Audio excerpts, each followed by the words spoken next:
Last class में हम discussion कर रहे थे बोल्ट्जमान लॉ के बारे में, या मैक्सवेल बोल्ट्जमान लॉ, और या डिस्ट्रीब्यूशन ऑफ मॉलिक्यूलर वेलोसिटीज। ठीक है, तो नेक्स्ट पॉइंट है या थर्ड या फोर्थ होगा, है ना। थर्ड या फोर्थ में जो इफेक्ट ऑफ टेम्परेचर है उसकी बात की थी कि टेम्परेचर बढ़ाने पर, टेम्परेचर इंक्रीज करने पर जो हमारा ग्राफ है वो राइट हैंड साइड शिफ्ट हो जाता है। कैसे हो जाता है, देखो ध्यान से, कुछ इस तरीके का ग्राफ था, और जैसे टेम्परेचर बढ़ाया इस तरीके से ग्राफ आता है। ठीक है, इस तरीके से ग्राफ आता है। टेम्परेचर और इंक्रीज किया जाए तो ग्राफ कुछ इस तरीके से हो जाता है। यानी टेम्परेचर बढ़ाने पर जो ग्राफ है उसका कर्व, यानी ग्राफ में कर्व है वो राइट हैंड साइड खिसक जाता है।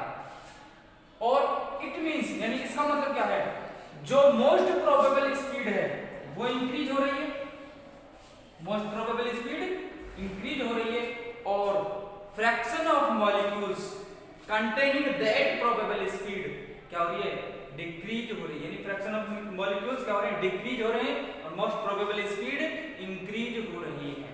बात क्लियर, तो ये लिखेंगे। और द लास्ट पॉइंट इज कि जो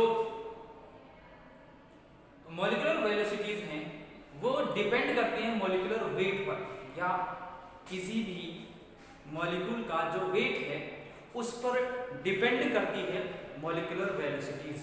ठीक है, और हमने देखा था चाहे कोई भी हो, एवरेज की बात करें 8 RT अपॉन कैपिटल M, ये क्या रिप्रेजेंट कर रहा है कि कैपिटल M के क्या है, इनवर्सली प्रोपोर्शनल टू है। कोई भी वेलोसिटी हो मास के वेट के इनवर्सली प्रोपोर्शनल है। तो एक स्टेटमेंट लिखेंगे। नेक्स्ट पॉइंट फोर्थ होगा शायद, इसमें डिस्ट्रीब्यूशन लॉ में इसमें लिखना effect of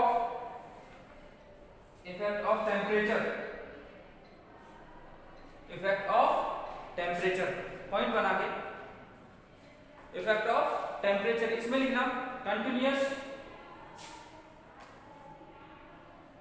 on increasing temperature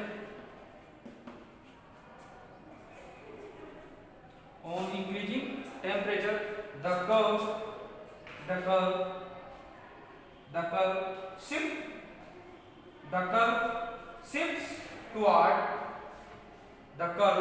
shifts towards right side and height of maxima decreases, और width क्या होती है, width इंक्रीज होती है और मैक्सिमा डिक्रीज होता है। तो लिखना height of maxima decreases and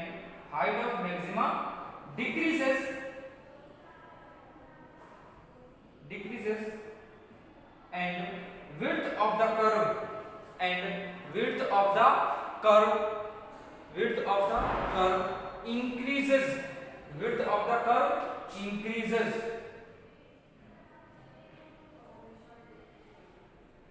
It shows that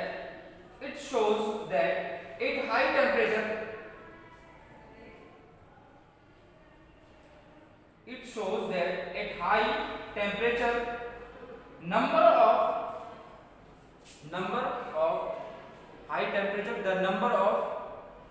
fraction of molecules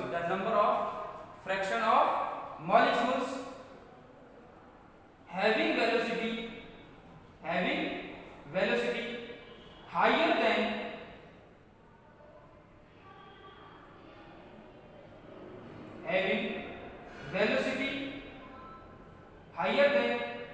an average velocity increases.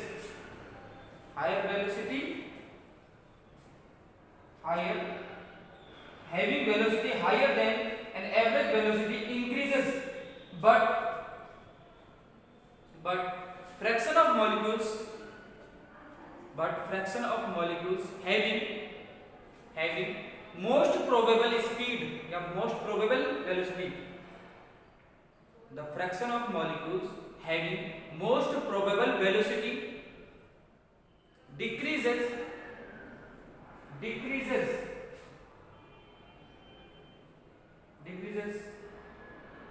ठीक है। द लास्ट पॉइंट देखना, distribution of molecular velocities also depends on the molecular weight, clear. अब बात करते हैं कोलिजन डायामीटर के बारे में। कोलिजन डायामीटर जो हमने काइनेटिक्स में भी देखा था, ठीक है, हेडिंग डाला।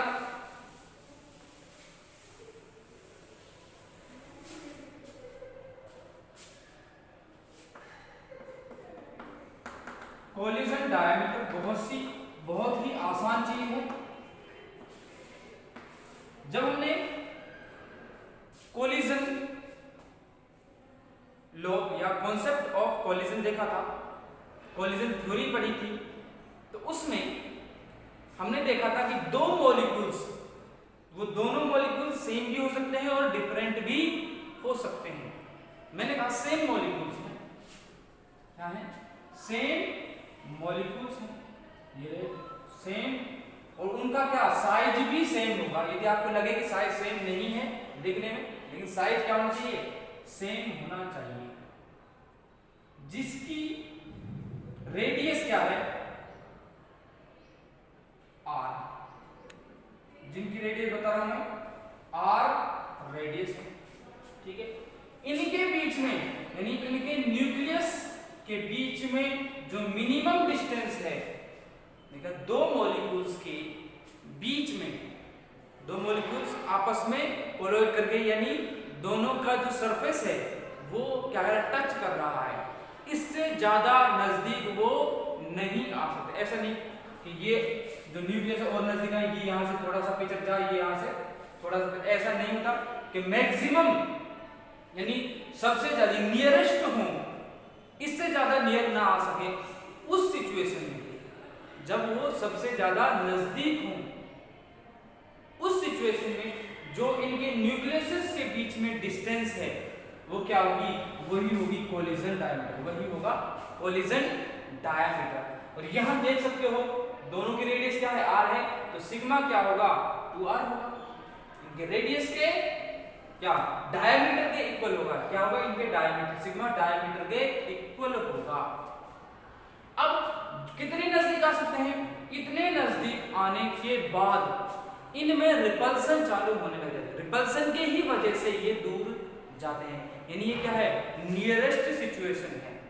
यदि कोई ऐसी सिचुएशन हो कि दो मॉलिक्यूल्स कुछ इस तरीके के हो, लेकिन मैं कहता हूं कि वो इससे ज्यादा नजदीक नहीं आ सकते, इस सिचुएशन से ज्यादा नजदीक नहीं आ सकते, तो ये इनके न्यूक्लियस के बीच में जो डिस्टेंस है वो क्या है, वही है सिग्मा, ठीक है। ये नियरेस्ट कितने हो सकते हैं, यानी ये सरफेस, ये एक दूसरे के सरफेस को टच नहीं कर रहे, तो ये इसका कोलिजन डायमीटर होगा। क्लियर। तो कोलिजन डायमीटर की डेफिनेशन लिखेंगे और एक छोटा सा डायग्राम ये वाला बनाएंगे। पहले डेफिनेशन लिखो, उसके बाद लिखो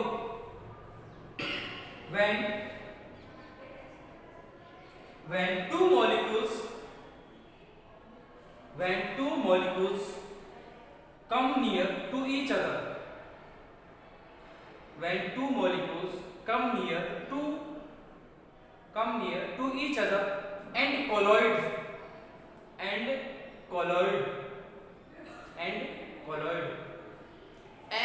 this point the minimum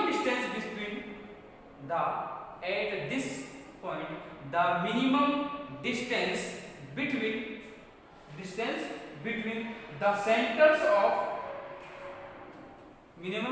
between the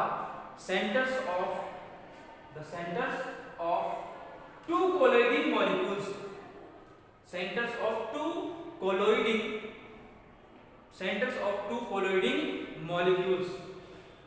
The distance between the centers of two colloiding molecules is known as collision diameter. Is known as collision diameter. It is denoted by sigma. कैसे represent किया जाता है? Sigma से. It is denoted by sigma. It is denoted by sigma. तो एक छोटा सा diagram बनाइए, कोलिजन डायमीटर हो जाएगा. क्लियर?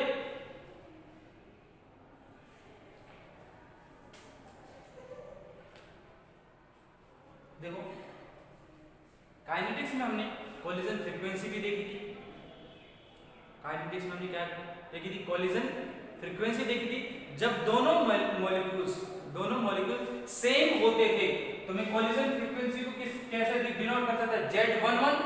और जब दोनों मॉलिक्यूल डिफरेंट होते थे क्या कहता है? Z12. और मैंने कहा था, यदि मैंने कहा 3 टाइप के मॉलिक्यूल्स हैं, A, B एंड C, तो देखो A B से टकरा सकता है, A C से टकरा सकता है, तो B C से भी तो टकरा सकता है. तो यहां कितनी कोलिजन फ्रीक्वेंसी होंगी? देखो ZAA यानी AA मॉलिक्यूल्स के बीच में, और ZAB या ZBA यानी A और B मॉलिक्यूल्स के बीच में. और ऐसा भी तो हो सकता है कि देखो B C से भी टकरा रहा है, तो मैं लिखूंगा ZBC. इसे क्या दिखा सकता हूं? इसे मैं Z11 दिखा सकता हूं, इसे Z12 और इसे Z. एक मिनट. A B से टकरा सकता है, और देखो B B से भी तो टकरा सकता है. ध्यान से B B से भी तो टकरा सकता है.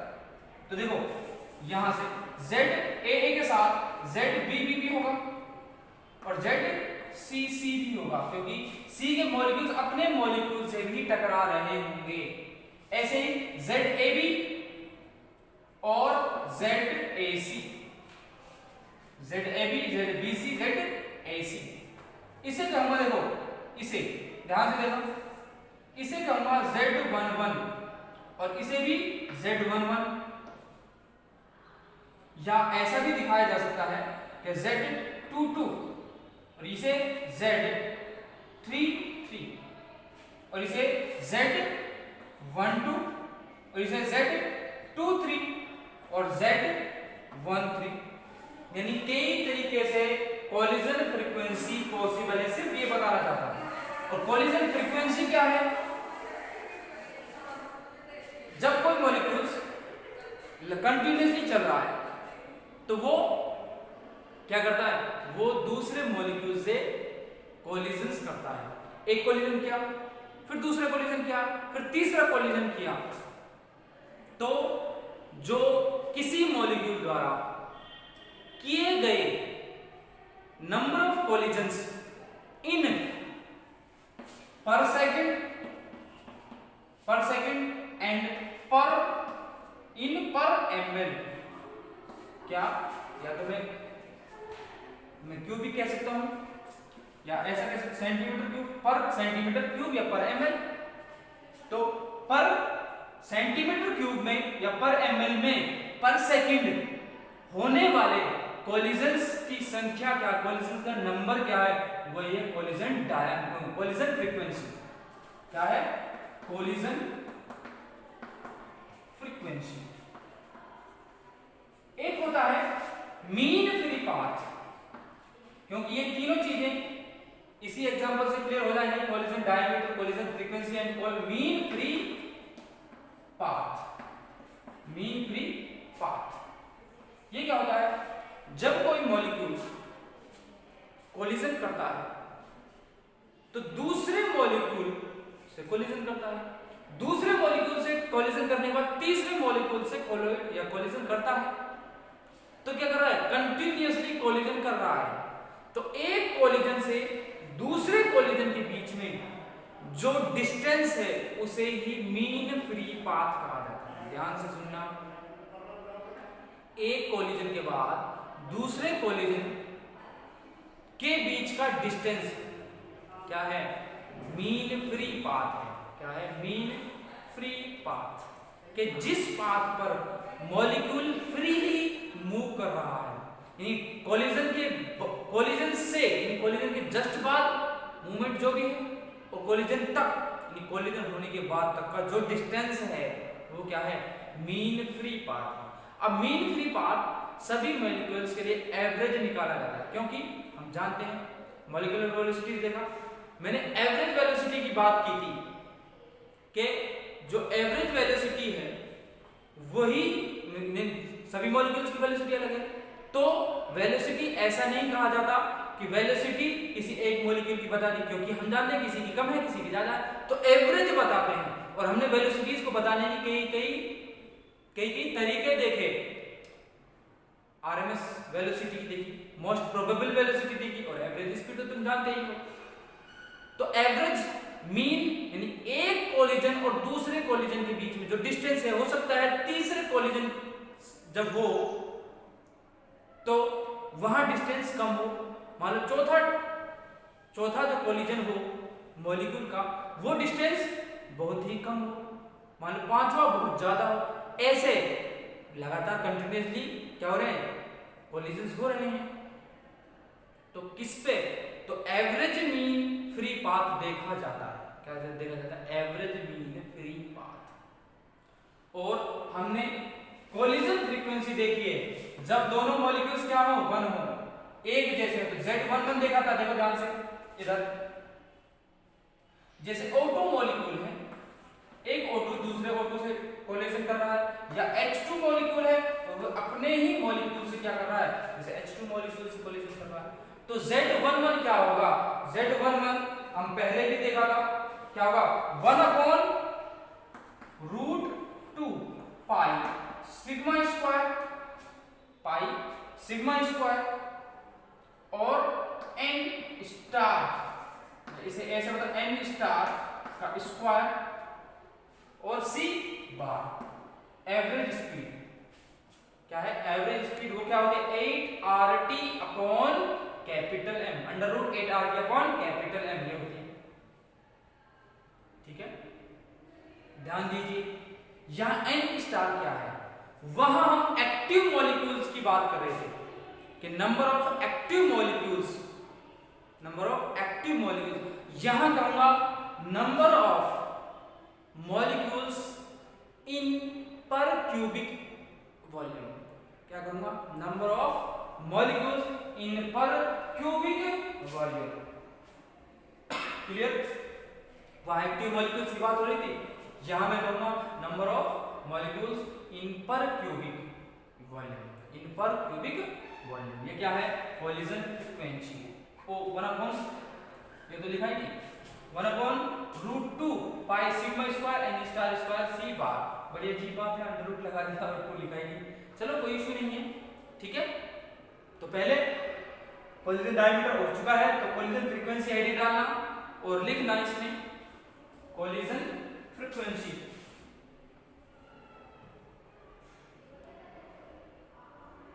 The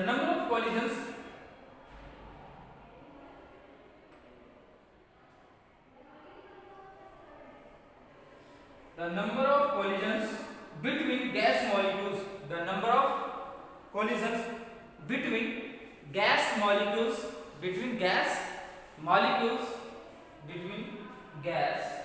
molecules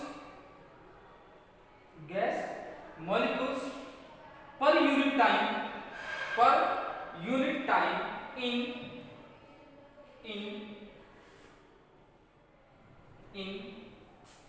unit time या per second per unit time in per centimetre cube, ऐसे लिखना पर सेंटीमीटर क्यूब या पर ml भी लिख सकते हैं, in पर सेंटीमीटर क्यूब वॉल्यूम, in पर centimetre cube volume is called collision frequency or collision number, दूसरा नाम क्या है? कोलिजन नंबर, कोलिजन फ्रीक्वेंसी और कोलिजन नंबर। नेक्स्ट लाइन में एग्जांपल लिखेंगे, ठीक है। यदि मॉलिक्यूल्स कैसे हो, सेम हो, तो उसे Z11 से डिनोट किया जाता है। तो ये बात लिखेंगे, लिखो for collision between similar type of molecules या similar molecules, for collision between similar type of molecules, for collision between similar type of molecules like O2 and O2, like O2 and O2, comma O2 and O2, comma H2 and H2, O2 and O2, comma H2 and H2, H2 and H2, comma लगा के collision frequency is denoted by Z11, collision frequency is denoted by Z11, so Z11 equal to 1 upon root 2 pi sigma square n star square c bar। यहां सारी चीजें लिखता हूं, क्या है 1 upon, या सिग्मा क्या है, सिग्मा है कोलिजन डायमीटर, क्या है कोलिजन डायमीटर, और n स्टार क्या है number of molecules, number of molecules in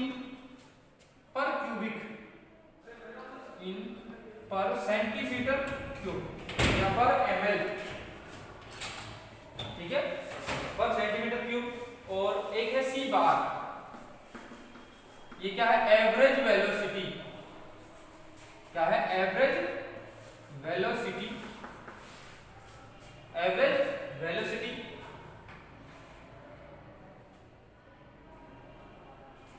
average velocity तो तुम्हें पता क्या होती है 8RT अपॉन कैपिटल एम या 8PV अपॉन कैपिटल एम, ये लिख सकते हो, देखो 8RT upon capital M, 8RT upon capital M, ठीक है।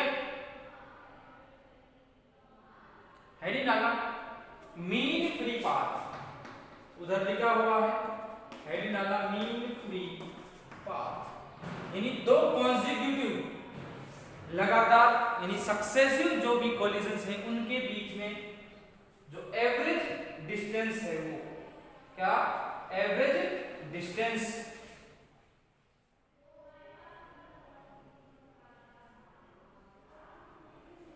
The average distance travelled by the gas molecules, लिखना मीन फ्री पाथ में the average distance travelled by the gas molecules between two successive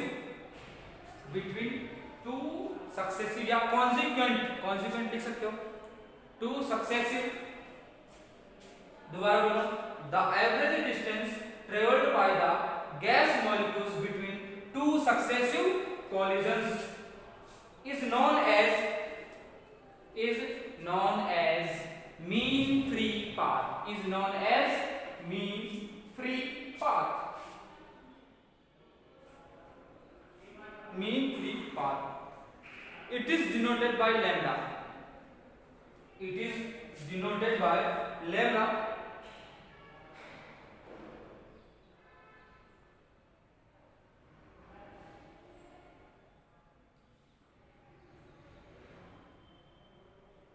it is denoted by lambda। यहाँ formula भी लिखा हुआ है, formula है average velocity upon collision frequency,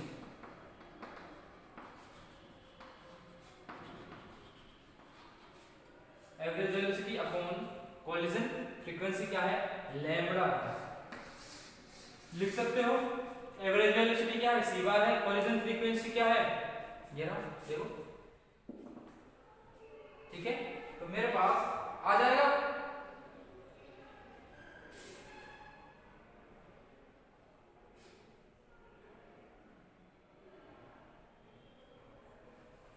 lambda equal to average, ये क्या है, कोलिजन फ्रीक्वेंसी, जब मॉलिक्यूल्स के बीच में कोलिजन यानी सेम मॉलिक्यूल्स के बीच में कोलिजन हो रहे होते हैं, Z11। क्लियर है? ठीक है, इस तरीके से तुम्हारी यूनिट कंप्लीट तो नहीं कह सकते, इसमें एक चीज बची है छोटी सी, वो है लिक्विफिकेशन ऑफ गैस। हेडिंग डाल लेना, liquefaction of gas.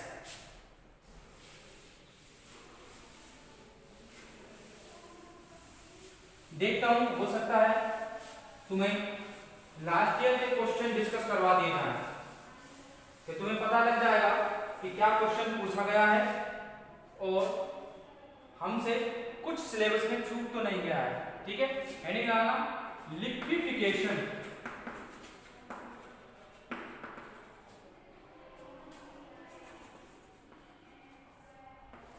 Liquefaction of gas. Writing को दिल में मत देना कि क्या हुआ, देखो ध्यान से, liquefaction of gas, liquefaction of gas.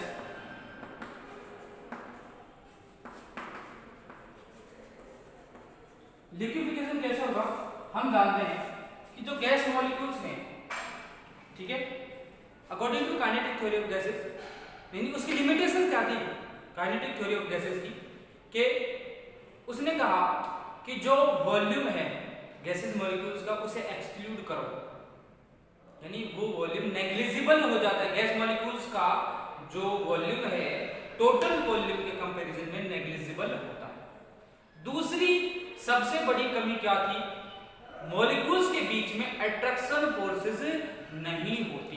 क्या कहा, गैसेस मॉलिक्यूल्स के बीच में अट्रैक्शन फोर्सेस नहीं होती।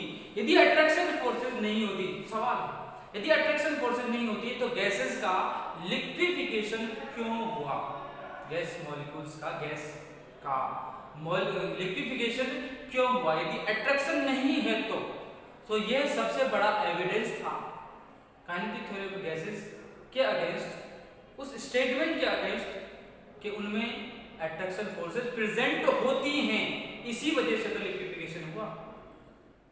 तो यदि हम टेम्परेचर को डिक्रीज करें और प्रेशर को इंक्रीज करें तो certain amount of pressure and certain amount of at certain temperature gases को लिक्विफाई किया जा सकता है। ध्यान से, गैसेस को लिक्विफाई किया जा सकता है। यदि मैं गैसेस के टेम्परेचर को बिलो क्रिटिकल टेम्परेचर करूं और प्रेशर को अप्लाई करूं और एक फिक्स प्रेशर पर, मतलब क्रिटिकल टेम्परेचर से टेम्परेचर क्या होना चाहिए, कम होना चाहिए, और एप्रोप्रिएटली कोई फिक्स अमाउंट का हमें प्रेशर लगाऊं तो गैस को लिक्विफाई किया जा सकता है। जो टेम्परेचर है क्रिटिकल टेम्परेचर से कम होना चाहिए, क्रिटिकल टेम्परेचर से कम होना चाहिए। अब क्या क्या रीजंस हैं जिनकी वजह से गैस, रीजंस तो हो गए, दूसरा किन किन तरीकों से गैसेस को लिक्विफाई किया जा सकता है। एक है एक्सपेंशन ऑफ गैसेस,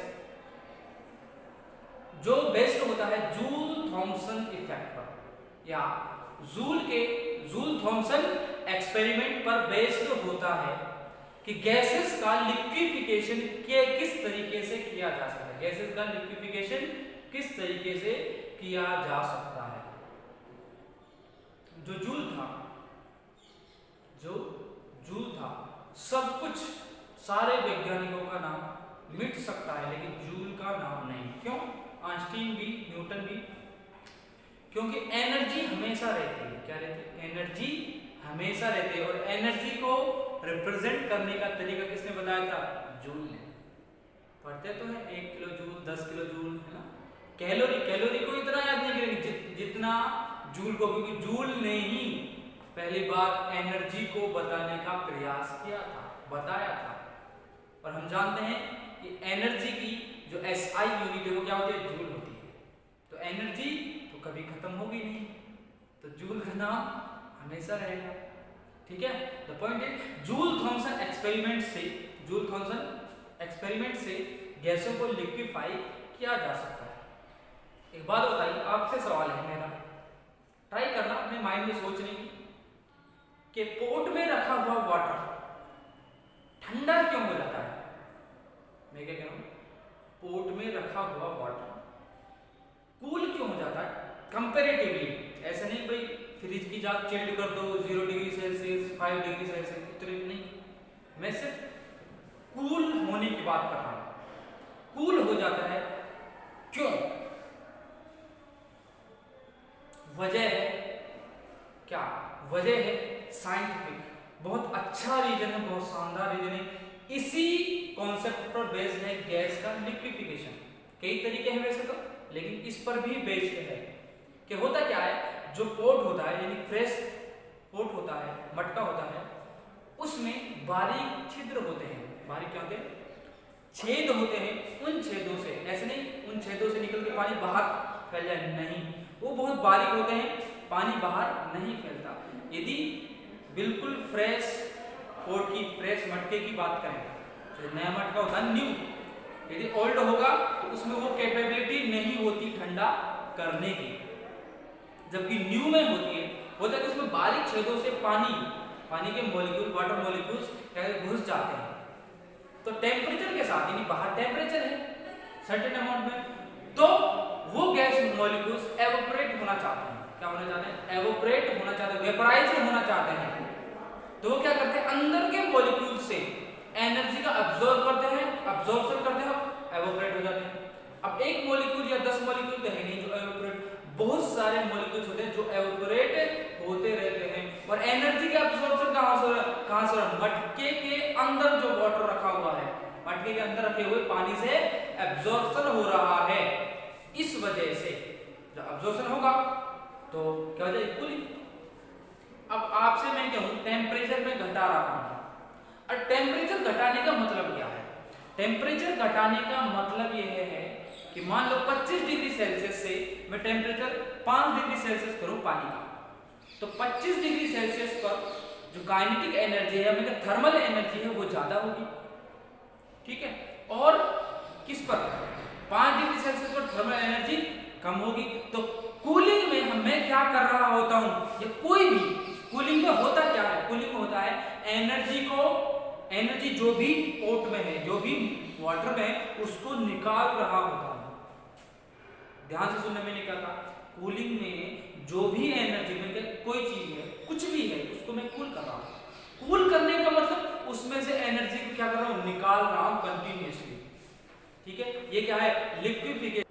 इस तरीके से लिक्विफिकेशन ऑफ गैस किया जा सकता है। कैसे, टेम्परेचर को क्रिटिकल टेम्परेचर से बिलो रखें और कुछ सर्टेन अमाउंट में प्रेशर को अप्लाई किया जाए। तो हेडिंग डाला लिक्विफिकेशन ऑफ गैस, और इसमें कंटिन्यूस बस 2-4 लाइनें लिखनी है, दैट्स इट, दैट्स ऑल, ठीक है। जूल्स थॉमसन इफेक्ट है, यानी उसमें क्या है, एक्सपेंशन ऑफ गैसेस होता है, और एक्सपेंशन में कुछ वर्क डन होता है गैसेस के द्वारा, ठीक है। और जब वर्क डन होगा तो एनर्जी का डिक्रीमेंट होता है, ठीक है। लिखना, all the gases can be liquefied, all the gases can be liquefied, all the gases can be liquefied at high pressure and low temperature, at high pressure and low temperature, at high pressure and low temperature. The main step in liquefaction, the main step in liquefaction of a gas, the main step in liquefaction of a gas is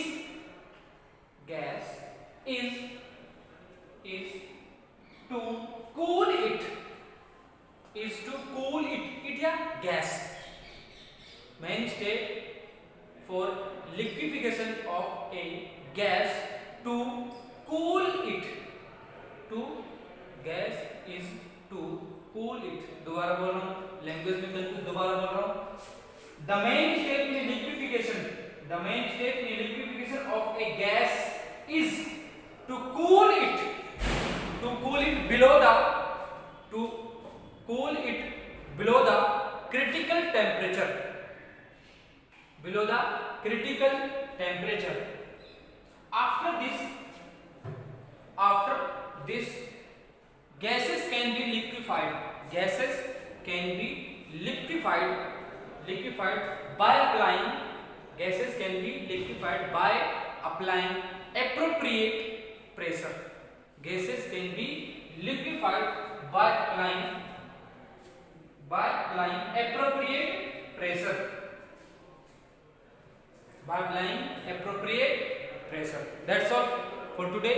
Next class में previous year question discuss करेंगे और देखेंगे कि previous क्या आया है और क्या आ सकता है, पॉसिबिलिटी की बात करेंगे, थोड़ा सा देखते हैं। प्रीवियस ईयर तो जरूर डिस्कस करेंगे। मिलता है नेक्स्ट क्लास में। Thank you very much.